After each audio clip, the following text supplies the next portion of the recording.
Welcome to That's a Reach podcast, where we sit down to talk through questions about the Bible, theology, the gospel, and more, and how they influence your everyday life.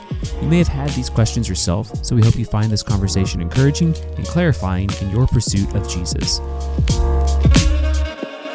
Hey everybody, welcome back to this episode of That's a Reach. This is episode number 16, and we've got 3 questions today, so we'll start off with number 1. This is a long question, so bear with me, but a friend from my past has reached out and asked to reconnect over the phone. Should I keep the boundary there, or should I open the door to share Jesus with them? There is a physical boundary between us. We live in completely different states, but they're of the opposite sex, and we have history, so I'm not sure how well it'll come from me. But also, I'm not sure if anyone else will share Jesus with them. What do I do? Yeah, this can be kind of a tricky situation. I think that there's nothing wrong with opening that door to just have like a very basic conversation, like a catch up, like just, yeah, how are you doing? Hey, and if you have that opening where you can say, well, this is what's going on in my life. Like I follow Jesus and this is why, and here's the gospel. That's great. What I don't think is that you should try to reconnect, if you will, like build a friendship again. Clearly the question seems to imply some level of baggage. There's obviously like you've had some kind of relationship. History. Yeah. So, and then there's nothing wrong with that. You have to think of a couple different factors. One is any part of your history with this person going to eventually tempt you back into sin in some way, right? That's a problem. Okay, how about if there's a reason that you're not with this person and you're going to eventually meet someone you are going to date and you are going to marry, what I always ask this question, like, what role does your ex play in that relationship? The answer is 0. So don't build up this large, almost too close of a friendship that then you have to, try to explain to some girl you're dating, like why you have this ex as a best friend. Like that's not good. When you get married, you don't have ex best friends. You know what I mean? So it's kind of like there's a level of wisdom here, of just like of cautiousness, of saying like, okay, I don't want to set myself up for failure in the long run, right? That's wisdom. But then on top of that, you don't have to be like blocking their phone. I mean, maybe. I don't know the context, right? But potentially you don't have to be like blocking their phone number like, it's the devil. It's like you can just be like, okay, I'm going to say, hey, yeah, sure, how are you? Long enough to have a catch-up conversation that hopefully leads to the gospel. The real lie you have to avoid in your head is you're not their hero. Like, they do need the gospel, and you have to, maybe you should be praying for the Holy Spirit to bring someone in their life to have that conversation with them, but maybe it isn't you, right? Maybe you aren't the person that can get that across. I'm not saying you turn down any opportunity to do so, but you just have to, there's sometimes that I see young adults putting themselves perpetually in bad relationships or bad friendships because they think, well, who will share the gospel with that person? I was like, okay, except that your relationship with them is so compromised, you're not the one that's going to share the gospel with them. So you need to leave.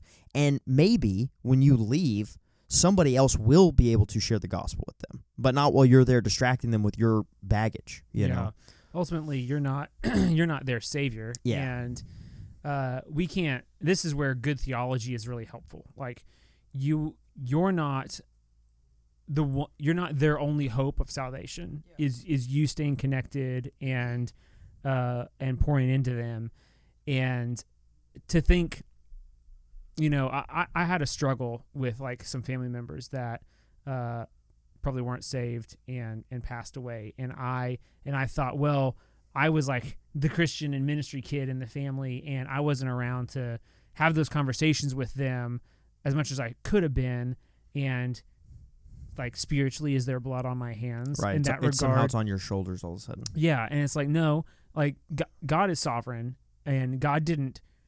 It's not like I'm going to get to heaven and God be like, well, you remember that one time you dropped the ball and you didn't share with that one person? They're in hell now. That's your fault. Like, that's not theologically correct at all. But we definitely will feel that way a lot because, we're finite. We're stuck within time. We're in our physical limitations that we have. And so it's hard for us to see the broader, bigger, eternal picture that the Lord sees. And so just in general, we need to have the right theology about those things. And then when it comes to this question about an ex girlfriend or boyfriend or whatever, Taylor, I think you're right. Like your relationship with them is compromised. That doesn't mean that there isn't still a role that you can play in God using them as a means to lead them towards redemption. But I think especially with this question as an example of a physical boundary, like they're in another state, or even if they were, let's say both of them were in Tulsa, like there should still be some boundaries because they're an ex, and that's just not the healthiest of relationship. But what role can you play for God to use you as a means to help guide them towards salvation? Just in general, it would be encouragement. Be like, hey, thanks for reaching back out. Are you going to church anywhere? Like, are you connected with these things? Like, and encourage them towards the right things, and still keeping a good, amicable friendship there, but keeping them at a distance to where you're not tempted to fall into sin, or you're not being a hindrance by being a distraction for them, or they're not being a distraction for you, but you can continue to encourage them and push them towards church, towards better life decisions and stuff like that. I had a situation where an ex had reached out to me twice, and I steered the conversation. Now, when I had been with her, I wasn't following Jesus faithfully, right? And so, but by the time she reached out, I was, and the 2 times she reached out, I just steered the conversation so deliberately into the topic of, hey, I found Jesus, you need him too, and because of that, she stopped reaching out. Well, so I'm not saying that's a good thing. I hope that she finds. I hope she finds the gospel. But it made what I think she was reaching out for impossible, because the conversation was, I was not going to waste the conversation talking about whatever. I was like, hey, here's what you actually need. You need to go to church and you need to find Jesus. And I didn't do it I wasn't harsh, I wasn't aggressive. I was just very insistent, this is what's changed my life. And so it's like 2 birds, 1 stone, right? Like, I was sharing the gospel. She did hear the gospel. She did understand the truth.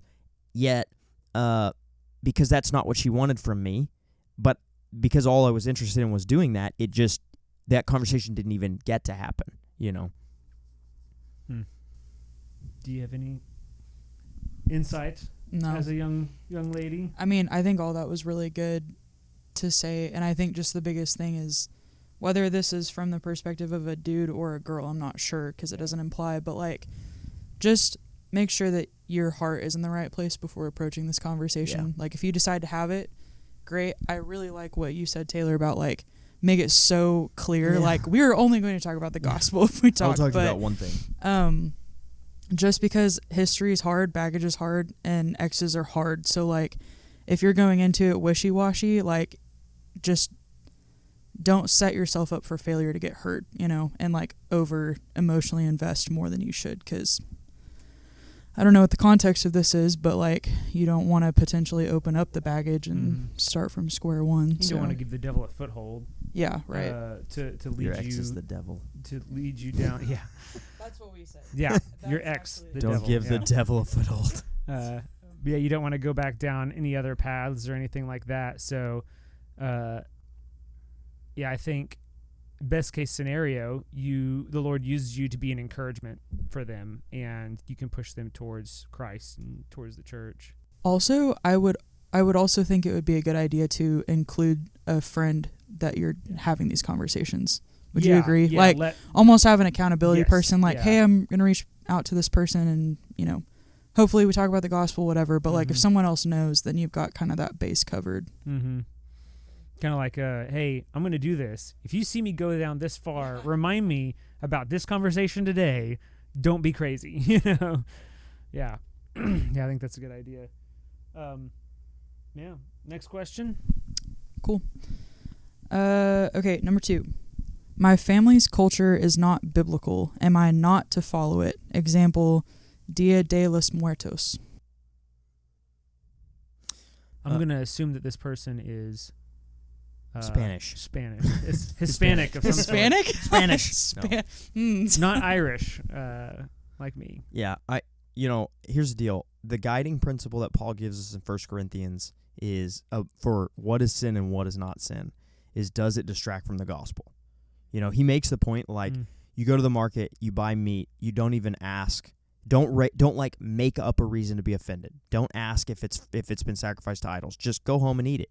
And so it's like, okay, so clearly like that's the opposite of legalism, right? Mm-hmm. And then in the same vein, he says, and yet if the meat that I'm eating, if I'm at somebody's house and the meat that I'm eating, they tell me that that's meat sacrificed to an idol, I'm not going to eat it. Not because it's sinful for me to eat that meat, but merely because it will cause them to think that I'm willing to worship a false god. Mm-hmm. So I'm not going to eat it. And then he goes all the way to saying, and I would rather never eat meat again than cause anybody to not see the gospel, right? So the guiding principle it runs deeper than just that one. That's the vehicle he uses in that passage or that chapter. But the guiding principle is don't do anything that distracts from the gospel. That's the bottom line. So we think about things like cultural holiday and stuff. First of all, that's a lot of why a lot of our holidays are what they are. You'll hear people say like, well, Christmas really is on the winter solstice and it's a pagan holiday. And it's like, okay, that's not exactly how that unfolds, but either way, am I distracting from the gospel? Now, to that end, maybe I do have some criticism of Christmas and how we focus it all on Santa Claus and the Christmas tree, right? Sure. Different conversation. Yeah, sure, I have a problem with that, right? Yeah. But then at the same time, like, actually the best example of this is Halloween, right? Which fits in with the question even better, right? Halloween's a great example. If the way that your family celebrates Halloween is sacrificing a cat in your backyard to a pagan deity, then no, you should not do I didn't that. think that was going to go that way. That really, that's the thing. Is like that. that's distracting from the gospel, right? That would be. Yes. Okay, but if you're gonna come to trunk or treat where we're gonna hand out candy to kids dressed like Elsa and Iron Man, Yeah. and share the gospel and give away gospel tracts, then no, we do not have a problem. We are actually using that to point to the gospel, and there's nothing wrong with candy or Elsa or Iron Man, all right? So it's like, yeah, maybe. But it's not, you see what I'm saying? Okay, so then the last piece of this is like, who are you around that's going to have a problem, right? Now, there's a line. If you're going to celebrate Halloween in a way where your next-door neighbor who's sacrificing cats to pagan deities thinks that you're on the same page, well, then maybe you should stop celebrating Halloween, right? But if your next-door neighbor who is doing that finds out about trunk or treat and says, "Oh, we're celebrating the same thing," no, that's ridiculous. At that point, you would have to give up. I mean, you have to give up living in a house. Houses have pagan backgrounds, right? Like there's so like culture disintegrates if we get rid of even the inkling of anything that has ever been done by a pagan. That's not the point. It's like that would be the equivalent of saying like, I can never talk about how God's promise to Noah was the rainbow because the rainbow is being used by essentially a pagan religion. Yeah. And it's like, or another political thing of like, oh, I can't eat at that restaurant. They're owned by exactly, atheists. It's like everywhere, somewhere is like a sinner is doing something. At some point, you have to live like with sinners around you, right? And so again, I think that's how you have to draw it. Your next door neighbor is doing something crazy and thinks because you're decorating for Halloween that you're on the same page. Well, that might be worth saying like, okay, I'm not going to celebrate Halloween in the way I typically do because I don't want my neighbor to think we're doing the same thing. Yeah. But your neighbor goes, "Oh, you go to trunk or treat? Clearly we're the same because I'm going to do this evil thing in my backyard." No, okay, no. I'm sorry. That's irrational. Yeah. So at that point, I'm going to go, well, we're really not, because what I'm going to do is go give candy to small children and share the gospel with their parents. Like, that's not the same thing. Yeah. One, not that I have a pushback on it, but I think a nuance that is difficult to deal with is our example of we lived in New Orleans, very Catholic, 90+% Catholic city, and that's a lot of quotes around that Catholic there, because so many of them, never show up to anything other than Catholics. other than the Eastern Christmas. Yeah. And I knew Catholic friends and neighbors that they would have their Mary or Saint whoever shrine in their house or in their backyard, but then also like a few Buddhas and a few Vishnus and other things around just for good measure in their backyard to decorate, because you never know who's listening, right? Yeah, right. And it's like that's a problem. And so our time in New Orleans and going to things like Mardi Gras and other stuff, it's like, just like what you're saying when it comes to Halloween, where are you drawing the line, and what am I actually pouring into? Am I just here because I like getting, Frisbees and things thrown at me and beads at Mardi Gras, or am I here because I'm actually wanting to partake in debauchery before I pretend to be good for 40 days? Right. And so there is a difficult line to draw there, and it's not like a one-size-fits-all thing. No. I mean, in all of this, even with Paul's example, Right. especially starting with Paul's example in the Bible with meat sacrifice to idols, we realize this is not a one-size-fits-all answer. Yeah. And there has to be discernment.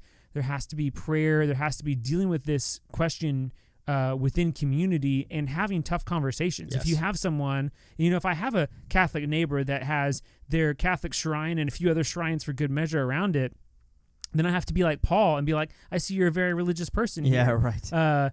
Do you actually think that, Buddha and Vishnu are actually listening as well? Just like Paul at Mars Hill is saying, I see you have a shrine that is to the unknown God. Do you want to know who that is? Do you want to know the one you're missing? Yeah. And having that tough conversation and being willing to not call them out, but to kind of ask them some questions and put a little bit of fire underneath them to make them have to, because have they thought through it, or are they just trying to cover their bases and feel like they're good, wash their hands of it, and move on? Yeah. It's like that's an opportunity for you to push back against some bad assumptions that they have, because the world just goes along with things that are just culturally there, and they just go along. They just go along to get along and whatever. They just want to be okay at the end of the day. But as Christians, we don't just go along. We're called to have discernment. And it goes all the way back to the Old Testament Israelites. The law was what made them stand out and be different. Yeah, exactly. We're supposed to be a little countercultural. Yeah, we are supposed to be countercultural. That's what the law with the Israelites did. It made them weird. Why don't you just marry whoever comes along and worship their gods also? Yeah, that was the problem in the Old Testament. How on earth can you take a day off of work every that's week? Not pragmatic. We make money. Yeah, exactly. Yeah, and feed your family and all this stuff. It's like that. That was the whole point. Is like in a culture that worked 7 days a week forever for survival. Yeah, and then all of a sudden you got this whole group of people that are like, we take a whole day off every week. Yeah, it's like what? Yeah. I'm sorry. Why? Yeah. By the way, no one can hear your comments. Yeah, I know. We need to hear your comments. Yeah, lift the mic to your face. We'll get her a mic stand eventually, everybody. But yeah, so that's my, like I said, it's not a pushback, but it's just like it's a nuance that you have to you have to intentionally deal with it, and it takes conversation. Like you don't have all of the answers in your own mind. Right. Like as this comes up with this person bringing up Dia de los Muertos, or if you're in Southern Louisiana dealing with Mardi Gras or whatever, having a conversation and realizing, who has the Lord sovereignly placed me around? Is this a person that they're just there to enjoy the parades with me? Cool. Then I'm going to just hang out with them and we'll have conversations. But if it's a person that they feel like they have to do these certain things in order for God to be happy with them, then I need to have a different conversation with them and not kind of like go along to get along with them. Sure. You need to be discerning and willing to have those hard conversations. Right. And again, I agree, because I think the discernment is like, how am I pointing this person to the gospel? Yeah. What am I doing? Is what I'm doing hindering or helping the gospel in their life? Yeah. Because, those things, like those types of cultural things, even if someone is a Christian, it's always, it's like the Judaizers. It's, I am going to believe in Jesus, but I also need this thing to be okay. I need to celebrate this cultural thing so that the cultural gods aren't mad at me or whatever. It's always the gospel plus other stuff. Then it's not actually the real gospel. It's not Jesus and stuff. And that's what happens with a lot of these cultural things, is it's Jesus plus stuff. Right. And that's what, you've been in South America a lot with mission trips, and I'm sure in the same thing, just like I experienced in New Orleans, it's always, the Jesus thing plus also this stuff. Well, and I knew I was close with a Vietnamese family in college that was Catholic, and they had they were Catholic, but also did a bunch of ancestor worship stuff, and it's like, exactly, interesting, Yeah, so and I think that's where this question falls in line with that. And I think growing up in a family like that, you need to pray about it and just allow the Lord to use you to shine a light on that brokenness that's there. Yeah. So, anything else, young lady? No. Cool. Young ladies. That's the second time. Yeah. Was that really Yeah. the second time? Okay, question number 3 and our last question. How is Jesus a descendant of David when he wasn't related to Joseph? Okay. All right. So, this is actually a great question, but there is a pretty solid way to understand what's happening here. Okay. So, Matthew has a genealogy right off the bat in chapter 1. Matthew's genealogy ends by saying Joseph, the husband of Mary, to whom Jesus was born, who is called Christ, right? Now, Matthew's gospel is aimed at the Jews, okay? So his concern is showing the legal standing of Jesus as a Jew, and so that goes through the Father. And essentially, there's like the idea of his like royal right, which would have descended through his father, right? So that's what Matthew is focused on, right? He's saying, okay, Jesus is in the line of the king through his father Joseph. Okay, but then if you turn over to Luke chapter 3, you have... But also on that, yes, Joseph was his adoptive father, but even in Old Testament law, like adoption and bringing them into the family Yes. as heirs was a practice. This wasn't like Yes. an exception Yes. to the rule or whatever. Yeah. This was a biblical Right. Old Testament And thing. it It was it's- a culturally appropriate thing. And it's based off... It's all looking at the legal side. Yes. Okay. Yeah. So then you get over to Luke chapter 3, and you have another genealogy. Now, here's the interesting thing. Between Abraham and David, both genealogies match. But between David and Joseph, both genealogies are different. Well, Luke has the most information about Mary.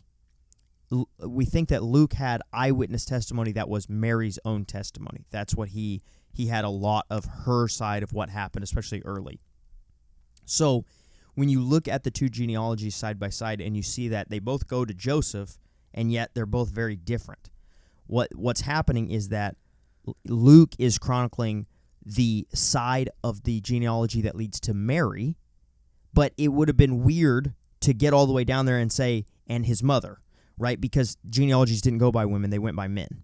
So it still ends up with Joseph, but what is the point is that Luke is actually going with the bloodline. Mm-hmm. So Mary is also a descendant of David.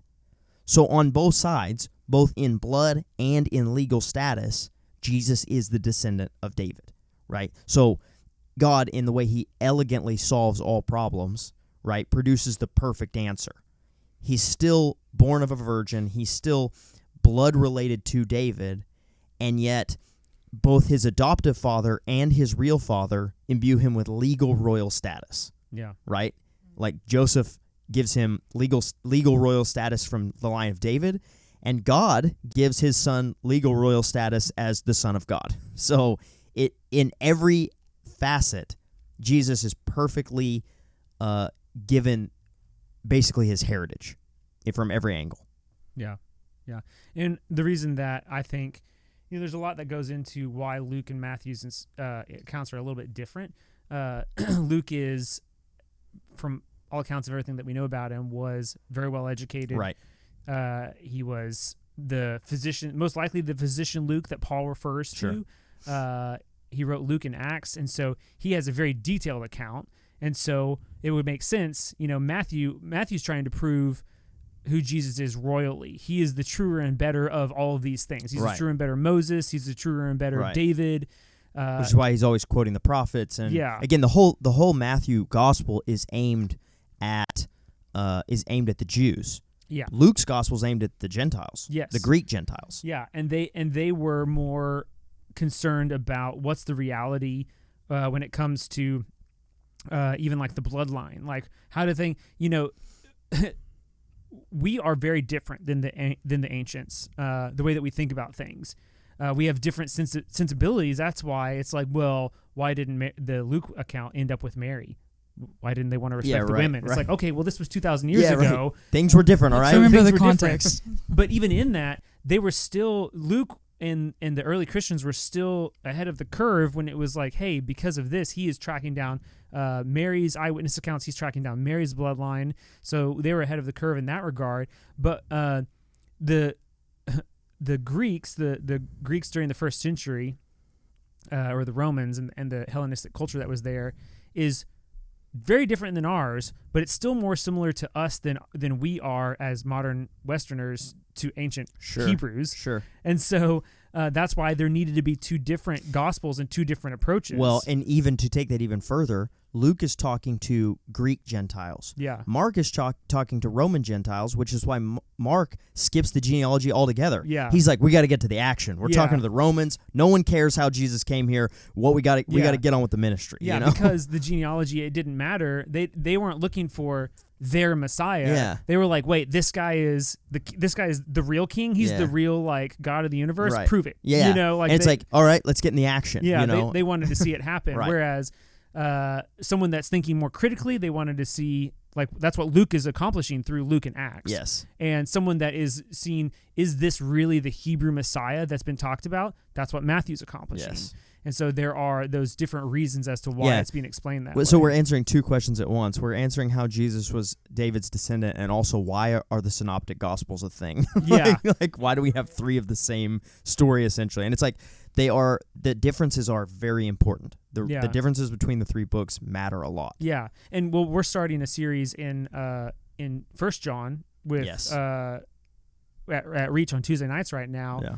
And I'm going to preach on John 1 next week, but what makes John so different? What's John trying to accomplish? Yeah. He wrote it later. Yeah, it comes way later. Yeah. And he's the one that's because by that time you start getting the argument like, yeah, Jesus was good, but he was just a man. Yeah. So John comes in and goes, no, divine. Yes. And his entire angle, and this runs from John through 1st, 2nd, 3rd John and into Revelation, is Jesus as God. Yeah. You know? Jesus is God. So, yeah, his divinity, but then also, you know, that's why I love what we're doing this right now in our Newlywed Sunday School classes. We're going through everything that has to do with Peter. So we went through the book of Mark because Mark is most likely Peter's eyewitness accounts of his sermons, and John Mark is writing them down. Yeah. And so now we're in Acts because we just finished up Mark a few weeks ago.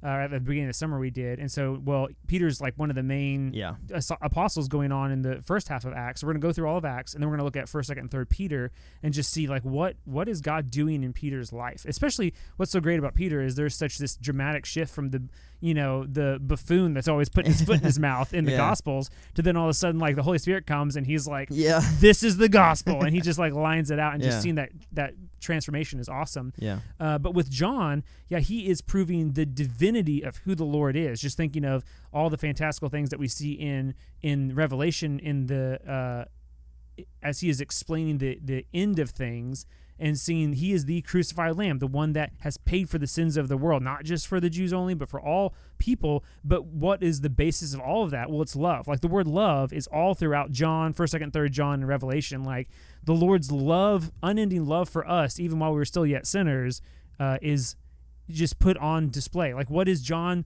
3:16 tell us? Right. You know, like love is everywhere in that. And so the Gospel of John, it is not this narrative play-by-play as much as it is Jesus is doing these things, and this is how his divinity is just blowing the minds of the people that were watching that, and how you know, not just that these things lined up, and that's what Matthew and Luke are proving stuff like, look, these things line up, he is that Messiah. Right. It's like, no, this is what he did. How can you deny that he is that Messiah? Like that's what John is doing with his Gospels as well. So what was the original question? I think we left that a long time ago. Yeah, we totally answered that one. You got a little extra. You guys answered it in like 5 seconds, and then you just went on this tangent. Well, there's so much. The basic answer to that question is like, okay, here's the two genealogies and what they show us, but then there's so much interesting stuff that tacks onto that. Like, why do we have the Synoptic Gospels, and what's happening there? Why do we have 4 Gospels? You know, so it's just a lot of cool stuff. You know, they're asking about the genealogy and how is he a descendant of David, but it's also, you want to answer, why do they need that? Yeah, right. Like, what purpose does that serve? Yeah, and like, why does Matthew focus on one and Luke focus on the other, and Mark doesn't say anything about it? You know? Yeah, which is especially a good question. Just to everything we've been talking about, it's important to know because we're so far removed from their time and their culture. That's why biblical study and understanding church history and the differences between our modern culture and ancient cultures is so helpful. Yeah. It really fleshes it out and puts color to this. And you kind problem. of said this earlier. You want to see, if you think that there's a difference between our culture and the Gospels, the culture in the Gospels, Yeah.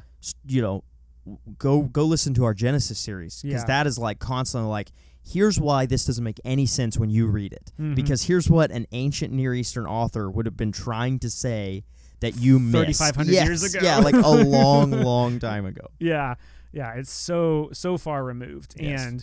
and that's important to remember. And it's just funny. It's just one of those.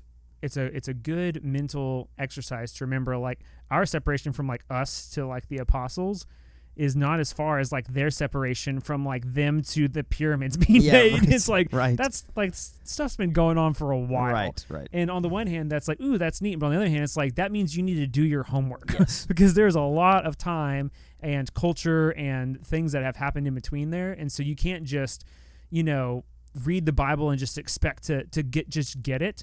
Like, the Lord works that way. There's some stuff that is plain. Like John 3:16. It is very plain, and it tells us what we need to know. Right. Then there's other stuff like this. It's like, okay, well, then why is that recorded in there? What's that accomplishing? And it accomplishes so much for different audiences, and it means a lot to us today as modern Western Christians. So, Yeah. How do you feel about that, Jilly? I like it. Yeah. I think it's Sweet. good. Did we pass? Yes. Did we answer the right Great. questions? I think so. Okay, yeah. cool. It was acceptable. All right. Probably. Cool. Well, All right. Well, that wraps us up. Episode 16. Fantastic. Thanks for joining us on That's a Reach. We are pastors and leaders from the Reach Young Adult Ministry at Evergreen Church in Tulsa, Oklahoma, and these questions come from those in our young adult community here. If you're from a different church and context, we hope you found the discussion beneficial and edifying as you pursue spreading the gospel of Jesus Christ in your culture and context.